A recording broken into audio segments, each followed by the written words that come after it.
Hello guys, வணக்கம் and welcome back to சிறப்பு media 2.0. நான் உங்கள் உதய். இந்த வீடியோவில் நம்ம எதை பற்றி பார்க்க போகிறோம் அப்படின்னு பார்த்தீங்கன்னா, பிக் பாஸ் சீசன் 9 5வது வாரத்துக்கான 4வது நாளுக்கான காலை நேர ஓட்டிங் முடிவுகளை தான் இந்த வீடியோவில் முழுசாக பார்க்க போகிறோம். ஸோ இந்த வீடியோக்கு போகிறதுக்கு முன்னாடி நம்மளோட சேனலை சப்ஸ்கிரைப் பண்ணாதவங்க சப்ஸ்கிரைப் பண்ணிச்சுக்கோங்க.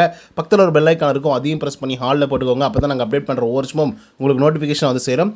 அதுதான் இந்த வீடியோ குறைஞ்சபட்சம் ஒரு 1000 லைக்னு எதிர்பார்க்குறோம். ஸோ லைக்கை போடுங்க, வீடியோ பாருங்கள். வாங்க இந்த வீடியோ கொள்ளும்போது போகலாம். நம்பர் 1 பொசிஷனில் த ஒன் அண்ட் ஒன்லி கானா வினோத் அவர்கள் தான் வந்துட்டு இருக்காரு. அவர் வாங்கிய ஓட்டுகளுடைய எண்ணிக்கை அப்படின்னு சொல்லி பார்க்கும்பொழுது 1,28,492 ஓட்டுகளாகும். அண்ட் பர்சன்டேஜ் வைஸ் அப்படின்னு சொல்லி பார்க்கும்பொழுது 20.04% இருந்துட்டு இருக்காரு கானா வினோத் அவர்கள். ஆக்சுவலாக இவர் வந்து பார்த்தீங்கன்னா கேம் பிளேவெல்லாம் வந்து சூப்பராக பண்ணக்கூடிய ஒரு ஆள் தான். அண்ட் நல்லா பாட்டு பாடுறாரு. நேற்றுக்கு எபிசோடில் கூட ஒரு 2-3 பாட்டு பாடியிருந்தார். அதெல்லாம் நல்லாவே வந்து பார்த்தீங்கன்னா ஒர்க் அவுட் ஆகிருந்தது அப்படின்னு வந்து சொல்லலாம். அண்ட் திவாகரை நல்லா கலாய்ச்சி ஒரு பாட்டு பாடியிருந்தார். அதுக்கு பயங்கரமான கிளாப்ஸ் வந்திருக்கும் அப்படின்றதுல மாற்றுக்கிறதுல. ஸோ அதுவே போதும் அவர் வந்து இதுக்கப்புறம் ஒரு 80 நாட்கள் போகிறதுக்கு. அதுக்கடுத்து 2வது பொசிஷனில் கமருதீன் அவர் வாங்கிய ஓட்டுகளுடைய எண்ணிக்கை 75,701 ஓட்டுகளாகும். அண்ட் பர்சன்டேஜ் வைஸ் அப்படின்னு சொல்லி பார்த்தீங்கன்னா 11.81% இருந்துட்டு இருக்காரு கமருதீன் அவர்கள்.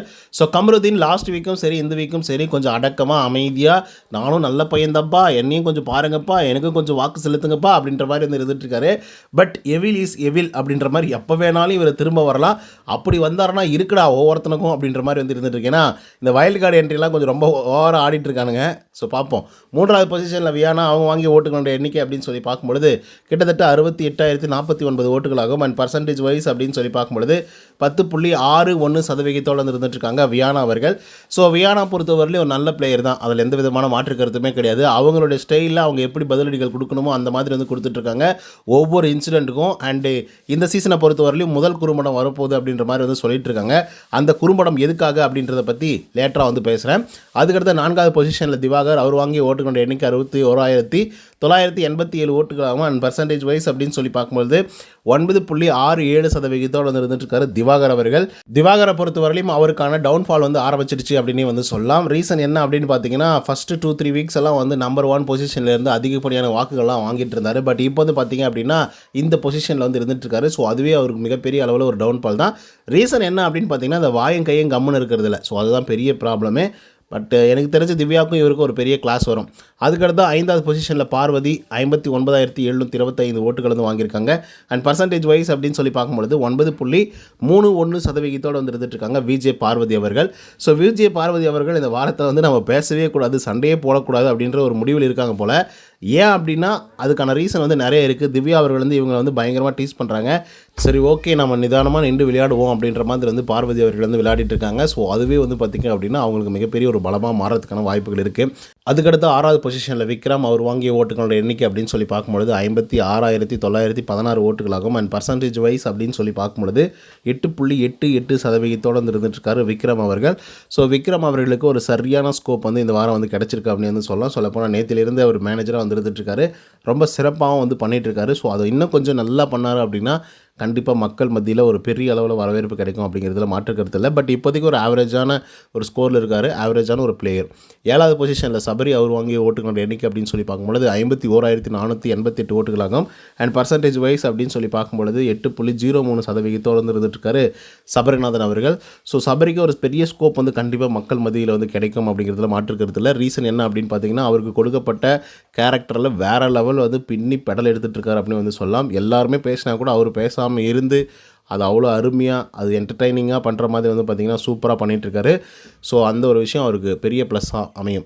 8வது பொசிஷனில் கெமி அவங்க வாங்கிய ஓட்டுகளோட எண்ணிக்கை அப்படின்னு சொல்லி பார்க்கும்பொழுது 31,674 ஓட்டுகளாகும். அண்ட் பர்சன்டேஜ் வைஸ் அப்படின்னு சொல்லி பார்க்கும்பொழுது 5.1% வந்து இருந்துட்டுருக்காரு கெமி அவர்கள்.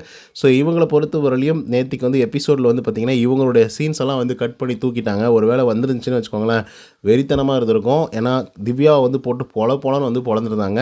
ஸோ அந்த சீன்லாம் வந்திருந்தாங்கன்னா கெமிக்கு இன்னும் கூட அதிகப்படியான வாக்குகள் வந்து வந்திருக்கிறதுக்கான வாய்ப்புகள் வந்து இருந்திருக்கும். பட் சதி பண்ணிட்டாங்க, என்ன பண்ணுறது. அதுக்கடுத்து யார் இருக்காங்க அப்படின்னு பார்த்தீங்கன்னா, பிரவீன்ராஜ் 9வது இடம் பிடிச்சிருக்காரு. 28,665 ஓட்டுகளாகும். அண்ட் பர்சன்டேஜ் வைஸ் அப்படின்னு சொல்லி பார்க்கும்பொழுது 4.47% இருந்துட்டுருக்காரு பிரவீன்ராஜ் வந்து பார்த்திங்கன்னா எப்பயுமே அந்த கேமை நம்பி விளையாடக்கூடிய ஒரு ஆள். அதாவது அந்த காயின் கரன்சி இதெல்லாம் வருது அப்படின்னா அதை எப்படி நம்ம வந்து தக்க வச்சுக்கணும், எப்படி அதை வாங்கணும் அப்படின்னு சொல்லி அதுக்காக கீழே வரைக்கும் இறங்கி செம்மையாக வந்து வேலை செய்வாப்பில் விளையாடுவார். அந்த விளையாட்டை இந்த வாரமும் வந்து காமிச்சிட்ருக்காரு. கண்டிப்பாக அவருக்கு ஒரு நாமினேஷன் ப்ரீ பாஸ் கிடைக்கிறதுக்கான வாய்ப்புகளும் இருக்குது. அது நம்ம பொறுத்து தான் பார்க்கணும். அதுக்கடுத்தா 10வது பொசிஷனில் துஷார் அவர் வாங்கிய ஓட்டுகளோட எண்ணிக்கை அப்படின்னு சொல்லி பார்க்கும்பொழுது 26,544 ஓட்டுகளாகும். அண்ட் பர்சன்டேஜ் வைஸ் அப்படின்னு சொல்லி பார்க்கும்பொழுது 4.14% வந்து இருந்துட்டுருக்காரு துஷார் அவர்கள். ஸோ துஷாருக்கு இந்த வாரம் ஒரு சரியான வாரமாக அமைஞ்சிருக்கு அப்படின்னு தான் வந்து சொல்லலாம். அண்ட் எல்லாத்துலேயும் வந்து பார்த்திங்கன்னா மூக்கு நுழைக்க ஆரம்பிச்சிட்டாரு. ஸோ அதனாலேயே என்னமோ தெரியல, துஷார் அவர்களுக்கு அதிகப்படியான வாக்குகள் வர்றதுக்கான வாய்ப்புகள் இருக்குது. ஓகேவா? ஆனாலும் இப்போ வரைக்குமே வந்து ஆவரேஜ் கூட கிடையாது, பிலோ ஆவரேஜில் தான் வந்து இருந்துட்டுருக்காரு. பட் எனிஹவ் ஒரு சரியான தருணம் அவருக்காக வெயிட் பண்ணிகிட்டு இருக்கு. அதுக்கடுத்து 11வது பொசிஷனில் எஃப்ஜே அவர் வாங்கிய ஓட்டுகளோட எண்ணிக்கை 25,635 ஓட்டுகளாகும். அண்ட் பர்சன்டேஜ் வைஸ் அப்படின்னு சொல்லி பார்க்கும்பொழுது 4% வந்து இருந்துட்டுருக்காரு எஃப்ஜே. ஸோ இவனை பற்றி சொல்கிறதுக்கு ஒன்றுமே கிடையாது, ஒன்றா நம்பர் பொறுக்கி அவன், அவ்வளோதான். மற்றபடி எதுவுமே சொல்ல வேண்டிய அவசியமே இல்லை. ஏன்னா அந்தளவுக்கு கேவலமாக தான் வந்து நடந்துக்கிறான். நீ ஆம்பளையாக இருந்தால் வெளியே வாடா அப்படின்னு சொல்லி கூப்பிட்றது, அதுக்கப்புறம் ஜாலரா அடிச்சுட்டு போகாதரா அப்படின்னு சொல்கிறது, கெட்ட கெட்ட வார்த்தைகள் வந்து பேசுகிறது அப்படின்னு சொல்லி இவனுக்கு நம்ம மரியாதையே கொடுக்க தேவையில்லை. நம்ம இந்த அளவுக்கு கேவலமாக யாரையும் பேசுனதில்லை. பட் இவன் வந்து அந்தளவுக்கு மோசமாக வந்துருந்துட்டு இருக்கான். அதுக்கடுத்தா 12வது பொசிஷனில், அதாவது கடைசி பொசிஷனில் ரம்யா அவங்க வாங்கிய ஓட்டுகளோட எண்ணிக்கை அப்படின்னு சொல்லி பார்க்கும்பொழுது 25,289 ஓட்டுகளாகும். அண்ட் பர்சன்டேஜ் வைஸ் அப்படின்னு சொல்லி பார்க்கும்பொழுது 3.94% வந்து இருந்துட்டுருக்காங்க நம்மளுடைய ரம்யா அவர்கள். ஸோ இவங்ககிட்டயும் எந்த விதமான விஷயமும் இல்லை. ஸோ கேம் வந்து தொடர்ந்து வந்து விளையாடுறதுக்கு. ஸோ அதனால் வந்து பார்த்திங்க அப்படின்னா ஒன்றுத்துக்கு புரோஜனம் இல்லை அப்படின்னு தான் வந்து சொல்லி ஆகணும். ஸோ அண்ட் வேறு என்ன விஷயங்கள் வந்து சொல்கிறது, விக்ரம் அவர்கள், பார்வதி அவர்கள், திவாகர் அப்படின்னு சொல்லி இவங்களுக்கான விஷயங்கள் வந்து பார்த்திங்க அப்படின்னா பக்காவாக வந்து போயிட்டுருக்கு. ஸோ அதனால் இவங்களுக்கு அடுத்தடுத்து கட்டங்கள் போகிறதுக்கான எல்லா வாய்ப்புகளும் இருக்குது. ஓகேங்களா? இது எதுக்காக சொல்கிறேன் அப்படின்னு பார்த்தீங்கன்னா, நம்ம திவாகர் அவர்கள் வந்து அந்த ஸ்டெப்பாக பண்ணிகிட்ருக்கு, அவருக்கு ஒன்றும் பெருசாக வந்து ஸ்கோப் இல்லை. பட் பார்வதி வந்து பார்த்திங்க அப்படின்னா டோட்டலாக டிஃப்ரெண்ட்டாக கான்ட்ராஸ்ட்டாக வந்து இருந்துட்டுருக்காங்க. இதுக்கு முன்னாடி எப்படி இருந்தாங்களோ அதுக்கு ஆப்போசிட்டாக வந்துருக்காங்க. இந்த வாரத்தை பொறுத்தவரையிலும் அமைதியாக பொலைட்டாக சில விஷயத்தை வந்து பண்ணிகிட்ருக்காங்க. ஸோ அதனால் அது அவங்களுக்கு பாசிட்டிவாக அமைகிறதுக்கான வாய்ப்புகள் இருக்குது. இல்லை அப்படின்னா இல்லை இந்த பொண்ணு வந்து நடிக்குதுப்பா அப்படின்னு சொல்லி அதுவே நெகட்டிவ் ஆகிறதுக்கான வாய்ப்புகளும் வந்து இருக்குது. நம்ம பொறுத்து தான் பார்க்கணும். அதுக்கடுத்து விக்ரமை பற்றி நம்ம சொல்லணும் அப்படின்னா ஒரு மேனேஜர் போஸ்ட் வந்து எடுத்திருக்காரு. அந்த மேனேஜர் போஸ்ட்டு வேறு லெவலில் கலக்க போகிறாங்க. அண்ட் வியானாவுடைய குறும்படம் பற்றி நான் வந்து சொல்லியிருந்தேன் இல்லையா, நம்மளுடைய திவ்யா, அதாவது டிக்னிட்டி டிசிப்ளின் திவ்யா வந்து இருக்காங்க இல்லையா. ஸோ அவங்க வந்து பார்த்திங்க அப்படின்னா ஒரு முக்கியமான ஒரு விஷயத்தை பற்றி தவறாதெல்லாம் வந்து பார்த்திங்கன்னா கருத்துக்கள் வந்து தெரிவிச்சிருக்காங்க. அதாவது பிரஜன் அவர்கள் வந்து அந்த டேபிளை வந்து தட்டியிருப்பாங்க. ஸோ அது வந்து டேபிளை தட்டினதுக்கு அப்புறம் தான் வந்து பார்த்திங்கன்னா வியானா வந்து பேசியிருப்பாங்க. ஆனால் அவங்க என்ன சொல்லுவாங்க அப்படின்னா, நீங்கள் பேசுனதுனால தான் வந்து அவங்க தட்டினாங்க அப்படின்ற மாதிரி வந்து சொல்லியிருப்பாங்க. ஸோ இதுக்கு ஒரு குறும்படம் வேண்டும் அப்படின்ற மாதிரி. ஏன்னா நிறைய பேர் அவங்கள கார்னர் பண்ணிட்டாங்க. சொல்லப்போனால் இந்த பக்கம் வந்து சாண்ட்ரா, இந்த பக்கம் வந்து கனி, இந்த பக்கம் வந்து திவ்யா அப்படின்னு சொல்லி இது பண்ணியிருக்காங்க. பட் இதுக்கு வந்து கண்டிப்பாக வந்து ஒரு குறும்படம் வந்து வியானா கேட்டாங்க அப்படின்னா வெறித்தனமாக வந்து இருக்கும். இந்த பொண்ணு சரியில்லை அது சொன்னாங்க வந்து பிஆர்னு சொல்லுவாங்க.